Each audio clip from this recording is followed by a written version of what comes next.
नमस्कार दोस्तों, स्वागत है आपका हमारे यूट्यूब चैनल पर। दोस्तों आज के इस वीडियो में हम लोग जानने वाले हैं नाइट्रिक अम्ल HNO3 के बारे में।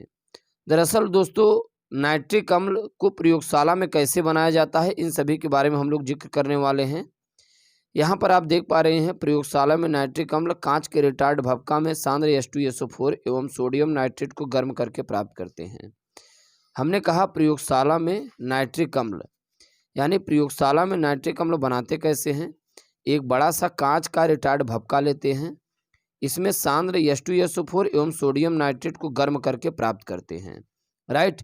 और दोस्तों इसमें होता क्या है, सोडियम नाइट्रेट को हम H2SO4 के साथ गर्म करते हैं। जब सोडियम नाइट्रेट को हम लोग H2SO4 के साथ गर्म करेंगे सोडियम बाइसल्फेट बनेगा और नाइट्रिक अम्ल बनेगा, राइट। तो बहुत सिंपल रिएक्शन है, आप इसे बहुत आसानी से याद कर सकते हैं। हमने कहा सोडियम नाइट्रेट को सांद्र H2SO4 के साथ गर्म करते हैं, सोडियम बाइसल्फेट बनता है और नाइट्रिक अम्ल का उत्पादन होता है। अब दोस्तों हम लोग जानेंगे व्यापक स्तर पर नाइट्रिक अम्ल का निर्माण कैसे किया जाता है।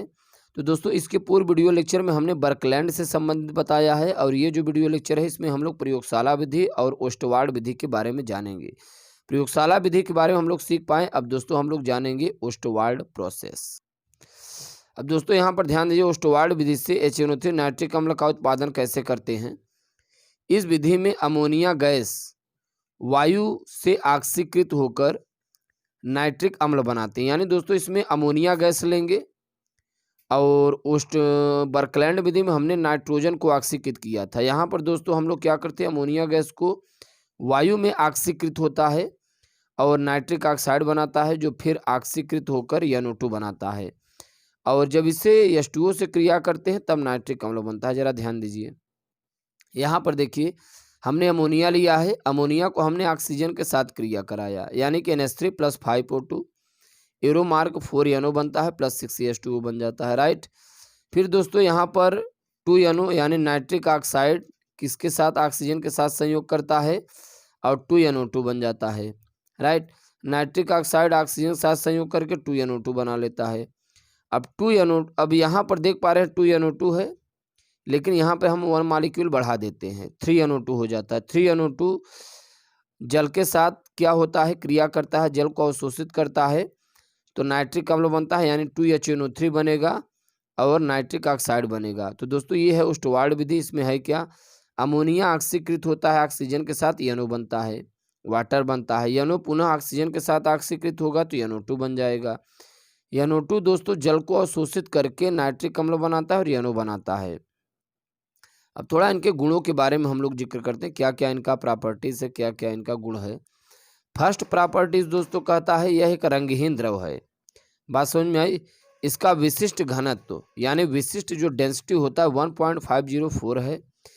इसका जलीय विलयन दोस्तों प्रबल अम्ल की तरह व्यवहार करता है। प्रबल अम्ल की तरह व्यवहार करने का मतलब है, आप देख पा रहे हैं HNO3 को जब आप जल में घोलेंगे तो हाइड्रोजन आयन और NO3- देगा। जो हाइड्रोजन आयन दोस्तों होता है जल के साथ संयोग करके H3O+ बनाता है।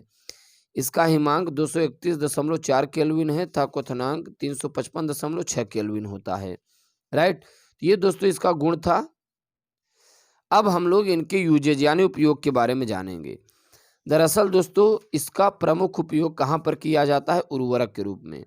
आप लोग देखते हैं जैसे खाद, यूरिया, DAP वगैरह होता है, तो उसमें दोस्तों नाइट्रोजन की प्रतिशत मात्रा और नाइट्रिक अम्ल की प्रतिशत मात्रा होती है, कितना उपयोग होता है।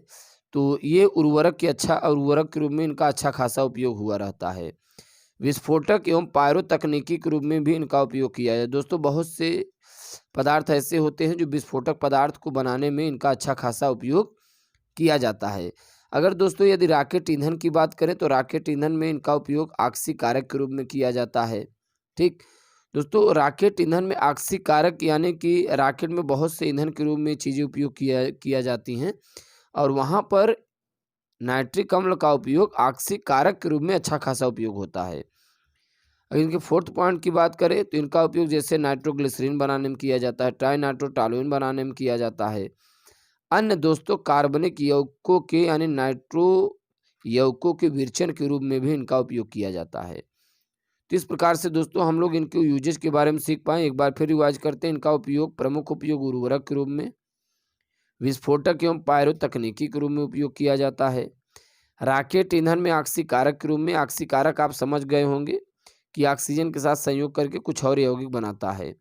फिर दोस्तों नाइट्रोग्लिसरीन यानी ट्राइनाइट्रोटोलुएन तथा अन्य कार्बनिक यौगिकों के नाइट्रो जैसे कार्बनिक यौगिक उनके विरेचन के रूप में उन्हें बनाने में किया जाता है। इसके बाद दोस्तों हम लोग अगले वीडियो लेक्चर मुलाकात करेंगे। यदि आप हमारे चैनल पर नए हैं तो फटाफट चैनल को सब्सक्राइब कीजिएगा। Thanks for watching, thanks lot, धन्यवाद।